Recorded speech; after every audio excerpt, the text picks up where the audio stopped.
Well, you know, it's been a while since we played Atari on this channel.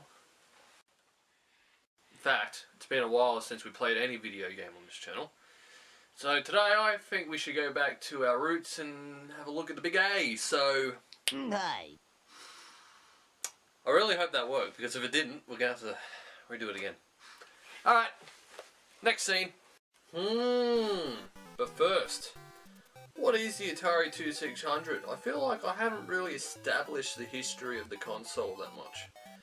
Originally branded as the Atari Video Computer System, or Atari VCS, and released in September of 1977, same year as Star Wars, the 2600 was packaged with 2 joysticks, a conjoined pair of paddle controllers, and combat. Later it came with Pac-Man 2. And for many years it was regarded as the gaming console, but eventually it met its match with Nintendo and the Commodore 64 a couple of years later. The 2600's lifespan ran from 1977 to 1992, and within those years Atari released the Lynx, the 2700, the 5200 and 7800, and the XEGS. And out of all of them, the Atari 2600 was still going strong with only 300 million copies sold and 526 games for it. Now some of them licensed and some of them bootlegged, like the porno games and the Texas Chainsaw Massacre. Yeah, but back in 1977 it was sold for $200, which is... have you got a calculator? Yes, I do. Nearly $300 here. So, 295 bucks Australian. 2 Atari consoles were sold. The wood grain version and the Vader version, which was just all black, which is why they called it Vader. That's the one I have. Another difference was the switches. One model had 6 switches and another model had 4. Inhala, exhala. Now go. Okay. A lot of popular games were released for the Atari. Guys Revenge, a Howard Scott Warshaw game, Stampede, Kaboom, Defender, and a couple more. But also had a lot of blunders like E.T. Yuck. Another Howard Scott Warshaw game. So that's a bit ironic. He made the best and the worst Atari games. Double Dragon, ill. That's another bad one. And another that we're going to have a look at today, which was actually the best-selling 2600 game with over 6 million units sold. But it sucks. So, yeah.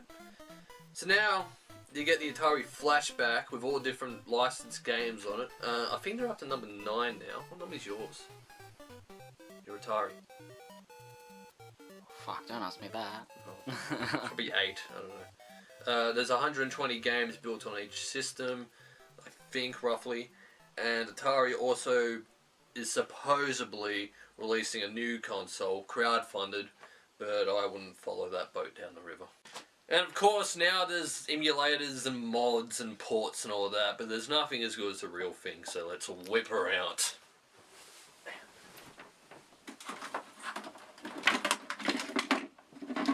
Oh, she's a bit dusty. What is this? Fuck this thing. Ah! Shit! Alright. Shut up, Daniel. Okay, so we got a problem. We need a TV. No, not that one. It's too new.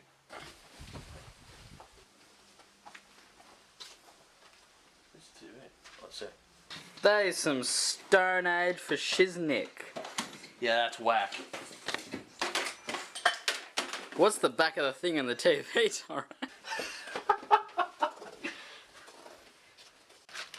Like, I legit don't know where the cable is.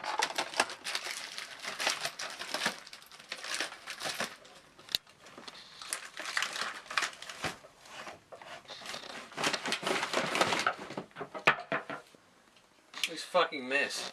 I found it. It was in there. Staring me straight in the face. Okay.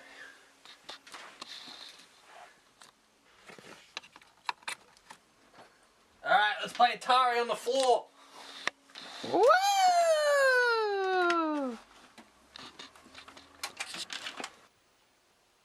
Go, Torrent, it's on. Yeah, I know, I'm trying to... Come on. Come on. Fuck yeah, we found it. Fuck yeah, got it. Shit. Okay, it's the first game we got. Berserk. Let's have a go. Yeet. And there's no sound either on this TV, so you're gonna have to put up with silence. Okay, so yeah, here we got Berserk, based on the arcade of the same name. I don't even know what to say about this one. It's the most basic and monotonous game there is. You just shoot robots that look like Klingons and move on to the next map. Now, it is considered a very popular Atari game, faithful to the arcade, and that's probably why it's so enjoyable to play. I don't think so. It fucking sucks.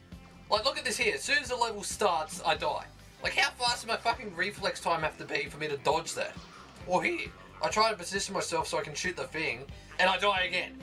And don't even try to outrun Evil Otto because he's as fast as fuck. You'll never do it. It's kind of weird, you know, Evil Otto. Like, according to the manual, Berserk has a very deep and complex backstory. A lot of Atari games do, actually. Supposedly, you're the only survivor left from this landing crew on the planet Mazion in the year 3200. Evil Otto watches you battle the robots and waits for his time to strike in the field. A bit creepy. I don't know, maybe they're on drugs or something. And for an evil dude, he looks pretty happy. It kind of reminds me of those potato smiley things you get from primary school canteen. Remember that? The potato things, and they had smiles in them. Oh, they had them in primary school. He even has his own creepypasta. Look, even the robots smile when they explode. A little different to the arcade version, but in that version the mazes are bigger, the robots actually talk, and Evil Otto chases you through each maze. And in 1982, Buckner and Garcia released the record Pac-Man Fever, based on video games that were popular at the time. One of the tracks on side 2 is called Going Berserk, based on the game Berserk. Just a bit of trivia for you. Alright, next game. Alright, next up we got bowling. Just straight out bowling. Some versions of the game actually have a picture of a guy bowling, but mine just says bowling, so whatevs. Alright, yeah, so bowling. Just bowling. Simple as that. Bowling. And it's fucking sick. Except for the perspective. You're looking at the guy like side on, but the pins are viewed from the top, and so is the lane. And if you get a strike or a spare, it lights up and does a little dance. And you can kind of control the ball too. You get one chance though. Use the joystick to control whatever direction you want the ball to curse off into. But if you switch the games 3 and 4, the ball can move up and down after you throw it. Now games 5 and 6, the board just goes straight ahead and you can't move it. It's a 2-player game too. Each player alternates between screens on each of their turns. Pretty good for 1979. Got nothing else to say about that one, but...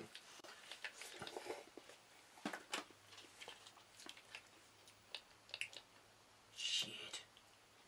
What, you fucked up, Todd? Fuck you. Alright, next cab off the rank, we got... Oh, yuck! Where the fuck did this come from? Donkey Kong. We're playing Donkey Kong. No, we're not playing Donkey Kong.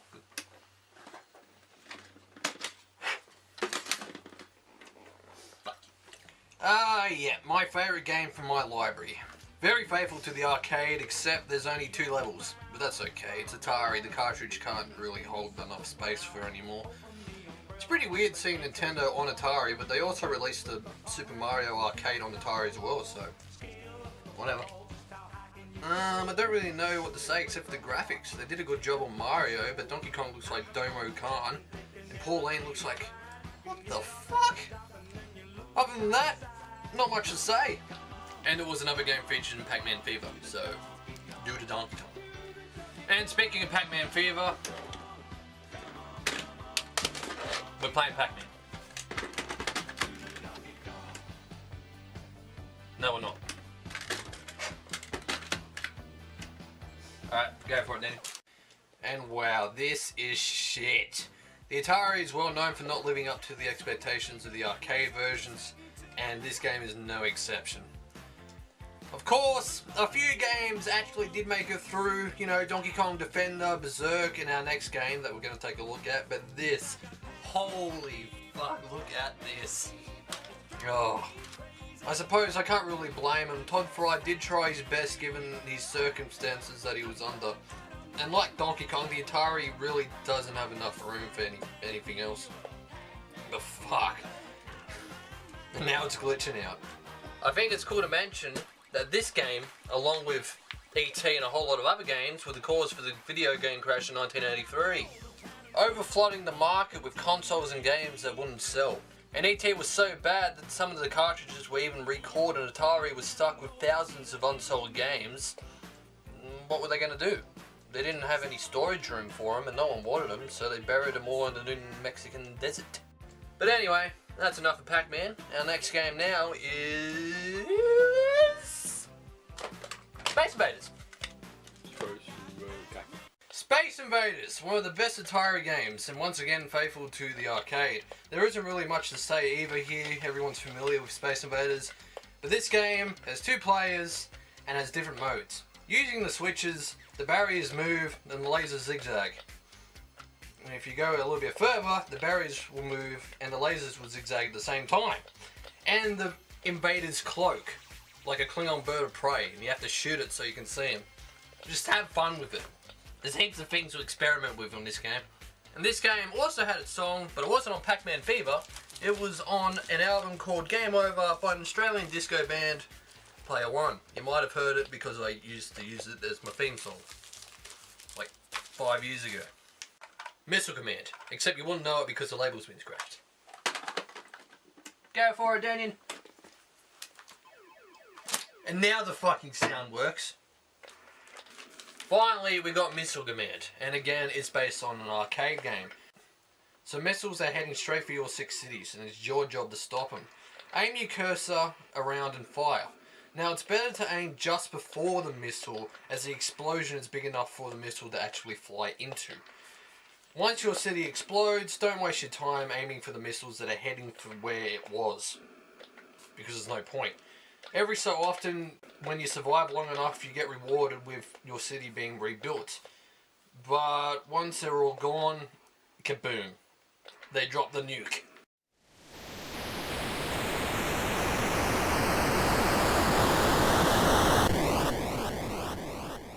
Now, from what I can tell, there is no ending to this game. It's all about getting a high score.